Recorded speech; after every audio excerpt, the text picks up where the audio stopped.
Tonight on The Edge, terror at the drive-thru as shots ring out in a McDonald's parking lot. Thankfully, no one was hit, but it caused quite a scare at dinner time. Fox 2's Warren Edwards has the details from Warren. We was beyond too close for me for where their car was sitting and where my car was sitting in the drive-thru lane. Like, my kids easily could have been shot in the back seat. Alicia Pace shaken after she says gunshots erupted near her vehicle in this McDonald's parking lot on Van Dyke and 9 Mile. Her 6-year-old and 2-year-old were in the car with her. We honestly thought it was fireworks. I turned back, I see a whole bunch of kids running, and other cars started driving off, and next thing you know, there was more shooting. She says they were about to get food, but they quickly got out of there. I wasn't waiting, wasn't stopping, wasn't trying to look at nobody, didn't want to see what was going on. I just made sure that me and my kids were out of there. Warren police say around 5 p.m. a shooting broke out between two groups. One group was in a white Chrysler 300, the other a silver gray sedan, both firing shots at each other. Both fled the scene in opposite directions. A witness tells Fox 2 that he saw a group running. I seen a kid running, looking behind him. I glanced at him and I happened to notice he was holding his pants. I noticed a little barrel in the pant legs. Michael Bavard, who was a former police officer, says he believed it to be a gun, so he told police. Warren police say no one was injured in the shooting and no one is in custody. As for Pace, she hopes to never experience anything like this again. Stop shooting up people for stupid reasons that other people want to bring their kids home safely at night. Warren police say this is an active investigation, but again, no victims and no one is in custody. In Warren, Lauren Edwards on The Edge. 3 teenagers are recovering tonight after a drive-by shooting on Detroit's west side. It happened Thursday night in the area of Wisconsin and Pilgrim. Police say the young men were involved in a fist fight with a group right before the shooting, but friends of the victim say that fight happened weeks ago and the beef had been squashed. Either way, they've been left traumatized. I was a little shaken up by it because I pulled up to all the madness. But by the grace of God, they are still living. It's not safe to be living on this block as kids. It's on the block with guns and weapons. Right. That got to be stopped. The teens ages 15, 16, and 17 are expected to recover. The gunman is still out there. The Detroit Police Department hoping to make communication a little better when it comes to updating families affected by violent crime. Fox 2's Dave Kinchin explains the impact it's having on the force. It's been hard. I just want closure. There are no words to even begin to describe the agony Lisa Punter feels more than 3 years after her 25-year-old son Brandon Punter was gunned down during what police call a case of road rage at 7 Mile and Santa Rosa on the city's west side. He was the glue to the family, and when the holidays come, it get real difficult for me. All this time later, and still no word on who pulled the trigger. You never get over losing a kid. You never expect, we never expected us to be on TV.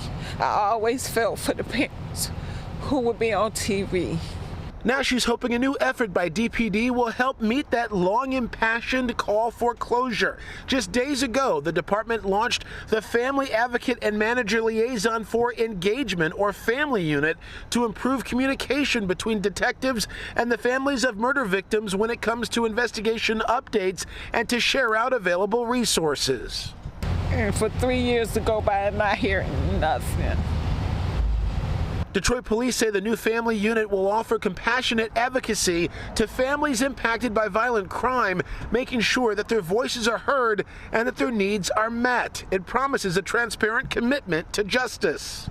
Chief James White says in a statement, our investigators do a great job at balancing their work to find those responsible for crimes and communicating updates with families. It's a difficult task, and to support them and our families, we are centralizing the resources we have to offer under one unit.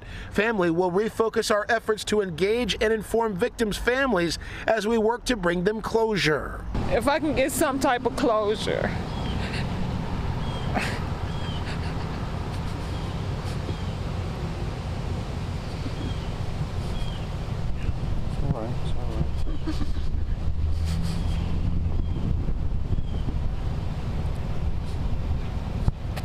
It'll be a lot easier on me. And DPD says this new unit will have both sworn officers and civilian members in it. At Detroit Police Headquarters, Dave Kinchin on the Edge. Tonight, Hurricane Helene's death toll has topped 220 people. And 1 week after its landfall, hundreds of people remain missing. Fox's Madison Scarapino has more from western North Carolina. There's a lot of mold starting to grow in here. A week after Hurricane Helene hit, hundreds of thousands are still without power. Tens of thousands are without water. More than 200 are dead, making it the deadliest storm to hit mainland U.S. since Hurricane Katrina. The damage is unfathomable. It's just more damage than anybody can imagine. Volunteer groups are pouring in, trying to meet intense needs. We've heard everything: baby formula, diapers, from food, water, all the way to body bags. They're hiking door to door, trying to find dozens of people still listed as missing. But some say what they haven't seen is enough federal help. We ain't seen no federal people. I ain't seen no. You know what it is? It's your neighbor. It's your friend at the gas station. There's just a complete failure of weak leadership here in North Carolina, the federal government. So sad. North Carolina's governor talked about the response in Canton today. This unprecedented catastrophic storm requires an unprecedented response. And we're in the middle of that right now. There's a lot of misinformation about the fact that we are not going to have enough money because it's being redirected elsewhere. Just plain false. The Pentagon is sending 1,000 active duty troops to assist FEMA. This is another group of men and women that can go in with an amazing capability that will augment the National Guards and help get critical need in. They're sending in helicopters to help with search and rescue and to deliver food and water to hard-to-reach areas. There's also a water purification system that could get water back to some in a day or two. These folks are resilient. It's going to take a long time to recover. Some areas are still completely cut off from the outside. So as rescuers start to go into those places, multiple agencies on the ground tell us that the death toll will only rise. In Swannanoa, North Carolina, Madison Scarpino, Fox News. It's not just people who need rescuing. Pets and other animals do too. That's where a highly trained specialized crew from right here at home comes in. They deployed south to help with cats and dogs and apparently horses too. They were on one side of the river, the bridge, the road, completely washed out. 22 horses stranded near Asheville, North Carolina. Hurricane Helene wiped out their pasture, putting them at risk for starvation. The area they're in used to be green pastures, but literally all that is like washed away. So it just looks like dirt, mud, and rocks now. 2 horses already died trying to escape. 1 drowned in the river after that bridge collapsed. A crew of 4 highly trained specialized rescuers from Michigan Humane dispatched to the area last week to backfill already strapped animal rescue resources. They've spent the last 3 days on this painstaking horse rescue.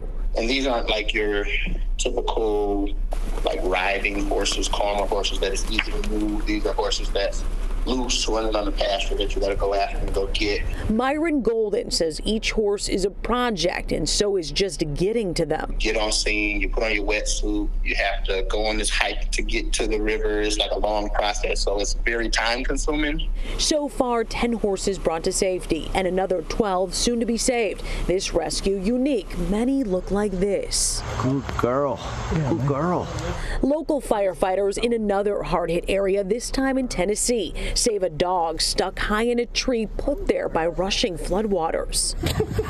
Happy little dog. We spend all year preparing for natural disasters. Matt Pepper, the head of Michigan Humane, says their mission isn't just to save animals, people too. You know, starting way back during Hurricane Katrina, what we found was that people would choose dying over losing their pets. And people did die. People will sacrifice their own health and safety for that of their pets. And if our team isn't specially trained going into the rivers and into the waters and into these homes, the people who these animals and these pets belong to are going to be doing it, and they aren't trained.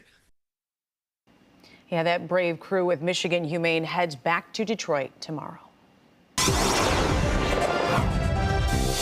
Turning to weather now, we're looking ahead to a warm weekend, but expect a chance of rain on Sunday. Weather authority Stephanie Mead gives us a preview. Hi, Steph. Hi, yeah, so we do have that chance, but I don't think it's anything to cancel your plans over for Sunday afternoon. In fact, we see a lot more dry time than anything else heading into this weekend. 58 degrees in Detroit right now, a little chilly out near western parts of the state. We're at 44 degrees right now, 43 in Marquette, low 60s expanding into Chicago and into Fort Wayne. So not bad this evening.